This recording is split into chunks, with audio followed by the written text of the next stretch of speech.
Hello po sa inyong lahat mga ka-crypto. Ako po si Pinoy Crypto Trader at sa video na ito ay atin pong pag-uusapan ang tungkol sa balitang ito kung saan ay meron daw pong mga miyembro ng XRP community na natuklasan ang mga naunang pahayag ng CTO ng Ripple kung saan sinabi niya na ang halaga ng XRP ay malapit na tumutugma sa halaga ng Bitcoin.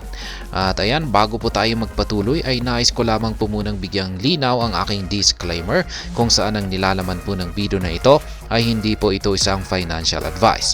For education and information purposes lamang po ang layunin nito. Maliban po dito ay nais ko na rin pong magbigay babala na wala pong kahit anumang group chat ang Pinoy Crypto Trader. At ayan, ang sabi po dito ay ang mga komentong ito ay nagmula sa isang diskusyon noong taong 2018 kasama po si Ari Paul, ang founder ng Black Tower Capital. Tinutulan ni Paul ang inaakalang halaga ng XRP lalo na sa konteksto ng mga institutional finance na gumagamit ng asset para sa mga serbisyong pang-transaksyon sa ibang bansa.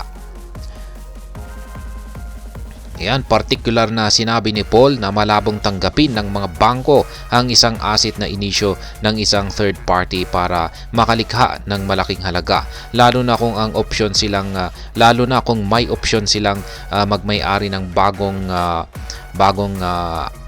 wealth, yan, or bagong wealth na direktang nilikha mula sa kanila. Kaya yan. Dagdag pa rito ay tungkol sa mataas na market valuation ng XRP, sinabi niya na ito ay pangunahing batay sa espekulasyon. Ayon sa kanya ay tumaas ang halaga ng XRP dahil sa paniniwala na ang mga institutional finance at iba pang entity ay sa huli tatanggapin ang XRP. Bilang resulta, ang ipinahiwatig ni Paul na kung gagamitin ng mga institution na ito ang isang hypothetical na new coin, agad na hihigitan ng new coin ang halaga ng XRP. Kaya yan, sa madaling salita po ay ang mga pahayag dito, may mga pahayag po ang CTO ng Ripple na nagpapahiwatig na ang halaga ng XRP ay malapit daw po sa halaga ng Bitcoin. Ngunit may mga pagtutol dito, particular na mula kay Ari Paul. Ayon kay Paul, ang halaga ng XRP ay batay raw po sa espekulasyon at kung may bagong coin na gagamitin ang mga institusyon, agad pong hihigitan ang halaga ng XRP. Yan, Ripple CTO react. Yan, napareact po ang CTO ng Ripple. Tumugon si David Schwartz, ang CTO ng Ripple, sa argumento na madali lang para sa kahit sa anong grupo na kopyahin ang isang asset. Ipakilala ito sa publiko at makakuha ng kalamangan sa kakumpetensya po nito.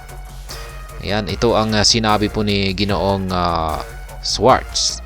Yan, the idea that any group can just clone an asset and easily have a lead is absolutely absurd. Yan po ang aktual na sinabi dito ni Ginoong Schwartz.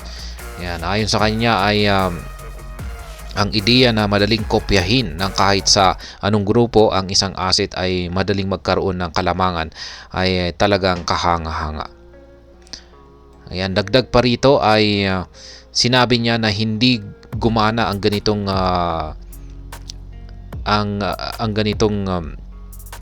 projection para kay Bitcoin o Ethereum. Bukod pa rito ay sinabi niya na tutol ang community ng crypto sa pagtanggap ng digital currency na kontrolado ng mga bangko. Ayan po yung aktual na mga tweet rito ni David Joel Schwartz.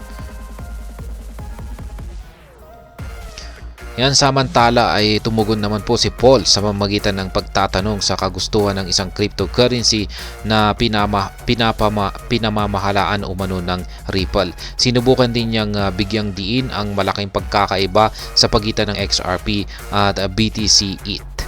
Sinabi niya na ang halaga ng Bitcoin ay nakasalalay sa pagbibigay nito ng alternatibo sa mga centralized banks. Sa kabilang banda, sinabi niya na ang halaga ng XRP ay nakasalalay sa pagtanggap ng mga institusyong ito. Kaya ayan, sabi niya rito, different stakeholders, different incentives. Yan po ang sabi ni Ginoong Paul. Sa madaling salita ay tumugon po si David Schwartz sa argumento na madali lang kopyahin ang isang asset at makakuha ng kalamangan. Sinabi niya na hindi ito totoo para sa Bitcoin at Ethereum at tutol ang community ng crypto sa digital currency na kontrolado ng mga bangko. Sinabi naman ni Paul na ang halaga ng Bitcoin ay nakasalalay daw po ito sa pagbibigay nito ng alternatibo sa mga bangko, samantalang ang halaga ng XRP ay nakasalalay naman daw po sa pagtanggap ng mga institution. Yan, dito naman po tayo, XRP value prop similar to Bitcoin. Ang CTO ng Ripple ay tumutol po sa pananaw ni Paul sa pamamagitan ng pagtukoy sa mga dynamics ng crypto market. Sinabi ni Schwartz na kung tama ang posisyon ni Paul, magkakaroon ng mas kaunting ugnayan sa pagitan ng mga presyo ng XRP at BTC. Yan yung kanilang mga tweet. Sa kabilang banda, ipinagtanggol niya na ang XRP ay maaring gamitin para sa parehong mga layunin tulad ng Bitcoin na nagpapahiwatig na ang utility na ito ay material na.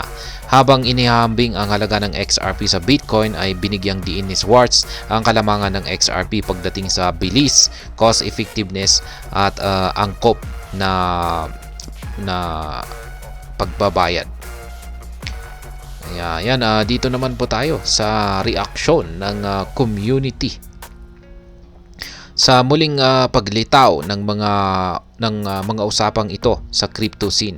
Ilang mga tagahanga ng XRP ang nagpahayag ng kanilang frustration na nananatiling mas mababa sa $1 ang presyo ng XRP sa kabila ng sinasabing proposition ng halaga.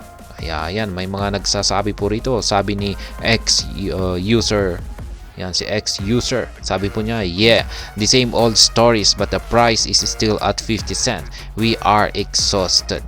Kaya yan, kung ibig kong itatranslate po natin yung kanyang sinabi, ay sabi niya ay oo, parehong mga kwento, pero ang presyo ay nasa 50 cents pa rin. Pagod na kami. Ayan ang sinabi ni user X. At meron pa rito, meron pang nagsabi rito, great stuff. It's a shame the price hasn't moved much in the 5 years that followed. Yan naman po yung isa sinabi ng isa. Kung ita-translate po natin yung kanyang sinabi rito ay maganda, nakakahiya lang na hindi masyadong gumalaw ang presyo sa loob ng 5 taon na sumunod. Kaya yan po yung kanyang sinabi. Kaya sa madaling salita, ang CTO ng Ripple ay tumutol po sa pananaw ni Paul tungkol sa ugnayan ng presyo ng XRP at BTC. Sinabi niya na ang XRP ay may parehong utility kay Bitcoin at may kalamangan ito pagdating sa bilis, cost effectiveness at angkop na pagbabayad. Sa kabila nito, ang ilang mga tagahanga ng XRP ay frustrated na dahil sa nananatiling mababa ang presyo ng XRP. Yan, marami nga akong nababasa dyan. Maging dito ay nagko-comments. Ayan, yung kanilang comments ay talagang dismayado. Dismayado po sila ngayon kay XRP. At ayan, hanggang dito na lamang po tayo sa video na ito. Sana po ay inyong nagustuhan ang aking paliwanag dito. Kung inyo po itong nagustuhan ay pakiclick lamang po ang like button nito. Para naman po sa mga bago lamang dito, kayo po ay aking inaanyayahan para mag-subscribe. Pakiclick na rin po ang bell icon nito dahil ito po ang siya magsisilbing notification nito sa mga bago kong videos na akin pong ina-upload sa aking YouTube channel na ito. Marami pong salamat sa panunood, ingat po tayo lagi at God bless po sa ating lahat.